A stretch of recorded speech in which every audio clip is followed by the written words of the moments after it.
Frente a eso estamos conectados ya con nuestro invitado Jorge Jáuregui, él es especialista en temas electorales, para conocer si esto es positivo o es negativo o a quién beneficia esto realmente frente a las próximas elecciones del próximo año 2022. Señor Jáuregui, ¿cómo está? Buenas noches, bienvenido. Sí, Castillo Escapero, muy buenas noches, un gran placer saludarles, un saludo también a su audiencia, encantado, sus órdenes. Jorge, mucho gusto poder conversar contigo en este momento para que nos ayudes a entender esta decisión que tuvo el Pleno del Jurado Nacional de Elecciones. Explícanos, por favor, si es que encuentras algún asidero en los vacíos que señalan en el documento que han publicado el día de ayer, en la que mencionan que por esos vacíos es imposible regular a través de reglamentos para que se lleven a cabo las elecciones primarias, que era el primer paso, el primer filtro para determinar cuáles iban a ser los candidatos definitivos en la elección municipal y regional de 2022. ¿Cuáles son esos vacíos, esos impedimentos que alega el Jurado Nacional, Jorge? Correcto, bueno, la verdad es que a mí me parece que habría que preguntarle al jurado que explique cuáles son esas razones. Yo creo que si era posible hacer elecciones primarias, me parece que es un retroceso en el proceso de hacer más transparente a los partidos políticos el que no se realicen las elecciones primarias. Pero creo que la mayor preocupación no va por el lado de que no se realicen elecciones primarias, sino por otras disposiciones que incluso el propio Jurado Nacional de Elecciones ha expresado no estar conforme, ¿no? Por ejemplo, se está eliminando la obligación que establecía la Ley de Organizaciones Políticas de que los partidos presenten candidaturas al menos en un tercio de los gobiernos regionales, de las elecciones regionales, presenten candidaturas en la mitad de las elecciones provinciales, ¿no? de los territorios provinciales, y un tercio de las elecciones o de los distritos que hay en el país. Pero esto verdaderamente es preocupante. Jorge, sí. Antes que sigas, por favor, hacer un poco de pedagogía electoral con la población para poder ubicarnos. Rebobinemos un poquito. ¿En qué se diferencia en las elecciones primarias que estarían quedando sin efecto por decisión del Jurado Nacional de Elecciones de las elecciones internas que realiza cada partido político o cada movimiento regional? Bueno, las diferencias son sustantivas. En principio, una elección primaria es una elección abierta para que los ciudadanos participen como si fuese una primera elección en forma universal en las elecciones de los partidos, en las elecciones en las cuales los partidos definen quiénes son los candidatos. Entonces, es una elección universal de los ciudadanos. Además, es una elección en la cual los partidos políticos deben lograr un umbral de participación para poder presentar candidaturas. Lo que entonces juega con la otra parte de la reforma que se hizo, que es disminuir los requisitos para la inscripción de los partidos políticos en el registro de organizaciones políticas, porque el filtro real iba a ser las elecciones primarias. Entonces son unas elecciones abiertas, universales, para que los ciudadanos participemos en la definición de quiénes son los candidatos, candidatas para estas elecciones regionales y municipales. Eso no se va a hacer. ¿Por qué? Porque las elecciones internas dejan dos posibilidades, dos opciones de elección interna, que es una elección universal para los afiliados y otra que es una elección a través de delegados, que es la forma opaca como siempre se elige a las candidaturas, a través de delegados. Y entonces esto hace que en realidad la oferta electoral, las personas que postulan, no hayan pasado por un filtro previo. Esto hace que la forma como se definen las candidaturas sea opaca y justamente ha sido el centro de la preocupación.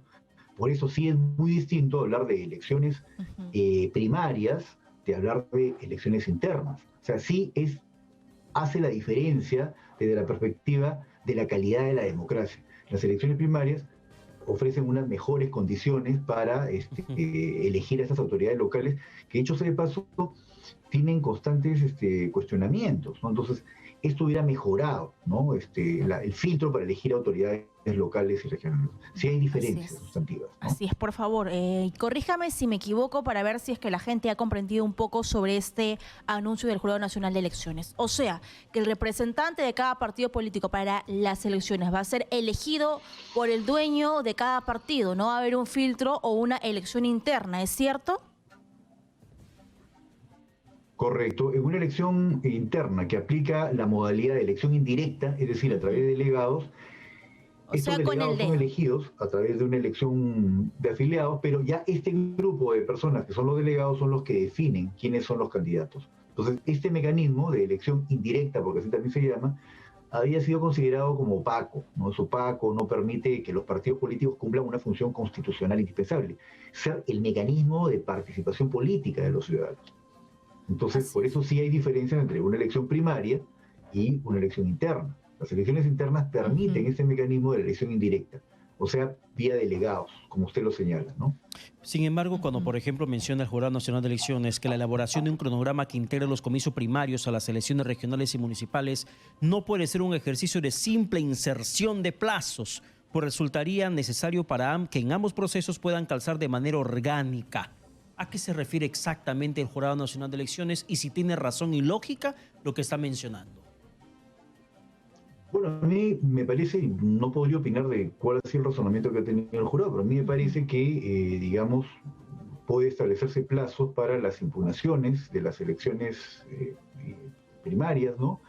Que puedan ser resueltos antes de llegar a las etapas, ¿no? O sea, a las etapas de inscripción de candidaturas ya ante los jurados electorales especiales. La verdad, yo no encuentro razonable el que se considere que no es posible hacer unas elecciones primarias. Yo creo que sí es posible hacer elecciones primarias y creo que lo más preocupante no es el hecho que no se hagan elecciones primarias, sino que además se está estableciendo, se está suspendiendo algunas obligaciones de los partidos para presentar candidaturas en las elecciones regionales y municipales, ¿no?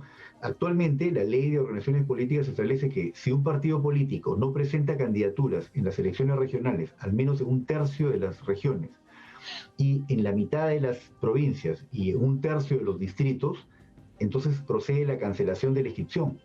Pero ese requisito que obligaría a los partidos a abrirse al electorado de las regiones y a, Ujú. digamos, permitir que participen, esa obligación ha sido suspendida.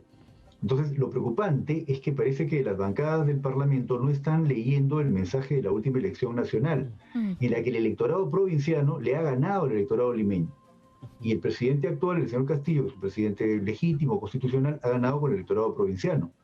Entonces, los partidos, las bancadas, lo que están haciendo es demostrando que no tienen interés en abrirse a ese O electorado, el a cambio, ¿no? ser mecanismo de participación de esos electores. Porque entonces los Ujú. partidos hoy no están obligados a presentar candidaturas regionales, no en el Ujú. estándar que establece actualmente la ley de organizaciones políticas. Entonces Así a mí es. me parece que eso es preocupante porque no están leyendo, Ujú. digamos, lo que está expresando la ciudadanía. Nuestra democracia no está escuchando a los ciudadanos y eso Ujú. verdaderamente es un muy mal síntoma, ¿no? Un mal signo, ¿no? Así es, pero también recordemos, señor Jorge Jauregui, que durante la pandemia la lista de personas coludidas o involucrados en delitos de corrupción, y hablamos de gobiernos regionales y locales, lo hemos visto incluso ahora con los alcaldes que están pues puestos o vinculados a bandas criminales. Y esto pasa justamente por la elección y el filtro que siempre mencionamos que debe ser cada partido político. O sea, que la persona que postule no haya pagado ese cupo o ese cargo, sino que sea la persona idónea que represente correctamente al partido político que representa. ¿Cuál es su crítica o cuál sería esta opción que podría hacer el Congreso de la República, que es el que realiza las leyes, para buscar fortalecer desde origen a los partidos políticos? ¿Qué podría hacer ante esto el Congreso? Yo creo que lo que tendría que hacer el Congreso es dejar que funcione la reforma política como se había aprobado. Hay que reconocer que el Perú hizo una reforma política que fue muy bien recibida por la academia y por la sociedad civil, que establecía justamente estas modificaciones a nivel de la ley de organizaciones políticas, que pasaba por unas elecciones primarias, ¿no? Ujú. Que exigía Un un filtro. filtro, Ujú. digamos, ciudadano de las personas que postulan, ¿no? Que exigía que los partidos políticos tengan un nivel real, efectivo de actividad política, al lograr unos umbrales de participación real en la elección interna. Esto no se está pretendiendo dejar sin efecto. Exigía que los partidos políticos en las elecciones regionales y municipales participen efectivamente, al menos presenten candidaturas. Eso también se está suspendiendo, lo que está en el artículo 13, literal F de la Ley de Organizaciones Políticas. Eso se está suspendiendo. Se está suspendiendo además que los partidos que tienen, o se suspendería, ¿no? Si este dictamen es aprobado, se suspendería que los partidos que tienen multas pues puedan continuar recibiendo el financiamiento público, puedan escribir candidaturas, escribir personeros, que justamente eran los filtros que se había establecido para que los partidos políticos empiecen a actuar, digamos, de un modo mucho más transparente. Pero yo creo que lo que los partidos, las bancadas tenían que hacer es respetar la reforma, que fue muy bien recibida por la ciudadanía. Y Jorge, hacer, tratar de más bien de coadyuvar a ese esfuerzo de que los partidos políticos sean más transparentes. Porque la Jorge. verdad, si no, lo que pasa es que los ciudadanos son conscientes de Un esa hartazgo tendencia, ¿no? político nuevamente. Claro, estoy revisando, por ejemplo, otro punto que en la cual menciona el Jurado Nacional de Elecciones, el por qué no se puede dar la elección primaria o las elecciones primarias, donde menciona que, por ejemplo, la forma de presentación de las candidaturas individuales, elección del candidato a vicegobernador, la cual debe ser precisada para dar cumplimiento al requisito de paridad de género dentro de la fórmula. O sea, ponen varios, hay un palabrerío de por medio que uno termina finalmente, si no entiende tema electoral, termina siendo mareado. Pero yo voy al hecho concreto, al hecho práctico, Jorge. Si en menos de un año, el 2018, logramos hacer un referéndum, el 2019 en 3 meses se desarrolló la elección parlamentaria complementaria, que celebramos el 26 de enero del 2020. Y cada periodo de revocatoria siempre hay elección nueva en las localidades donde finalmente logran revocar sus autoridades. Si hay la experiencia de ese tipo, de referéndum, de elección parlamentaria complementaria, ¿por qué es tan difícil? Y eso que lo hicieron en menos de un año, ¿por qué a casi un año de la elección regional municipal no se puede hacer la primaria? Sí, pues a mí me parece que los argumentos que ha ofrecido el Jurado Nacional de Elecciones, yo particularmente no los entiendo. A mí me parece que no ha habido voluntad política de implementar esto, y más bien creo que su pedido ha servido para que se monten a nivel ya de la discusión en el Parlamento otras medidas que son incluso peores que la eliminación de las primarias. Yo creo que eliminar la exigencia de que los partidos políticos estén, valga la redundancia, obligados a presentar candidaturas en las elecciones regionales y municipales, de acuerdo al estándar que establece el artículo 13, literal F de la ley actual de organizaciones políticas, suspender esa obligación es muy negativo, porque entonces está evidenciándole al electorado nacional que a los partidos no les interesa pues participar allá, que hay una política dividida entre Lima y la política parlamentaria que le interesa a los partidos, y las regiones y los gobiernos locales que parece no les interesa mucho, ¿no? Entonces yo creo que ese mensaje no es verdaderamente un mensaje positivo, ¿no? Yo creo que al parecer no se ha entendido el mensaje del resultado de la segunda vuelta, ¿no? Que los ciudadanos han expresado una preferencia y buscan que la política se abra y les escucha. Pero claro, los partidos no quieren ir a los espacios regionales, ¿no? Así es, pero también recordemos y pues preguntarle a usted si hay reglas claras para los comicios del siguiente año, y pues también esto que ha dicho el congresista de Perú Libre, José Balcázar, que pide suspender el pago de multas de partidos y elecciones primarias para el siguiente año. ¿Cuál es su opinión para esto, para este pedido del parlamentario José Balcázar? Y bueno, evidentemente es un desatino, pues, porque el país está teniendo está entregando recursos del financiamiento público directo a los partidos políticos para que se organicen, justamente para que tengan las maquinarias, las organizaciones que les permita, por ejemplo, ir a unas elecciones primarias, por ejemplo, tener una rendición de cuentas clara, prolija, y más bien premiar con el no pago, la no exigencia del pago de multas. No condice con la idea pues, de que están recibiendo financiamiento público directo. Entonces yo creo que es lamentable, pero en conjunto parece que no hay una vocación de representar en las bancadas, ¿no? Porque están más bien representando intereses muy particulares y no el interés de los ciudadanos en que haya una política mucho más transparente y que se abra, ¿no?, a la participación de los ciudadanos. Bueno, ha quedado bastante claro que para ti no existe ningún argumento válido desde el Jurado Nacional de Elecciones para que hayan tomado esa decisión. Sin embargo, quiero terminar, Jorge, con lo que mencionó Alexandra Marayano, aquí en Exitosa.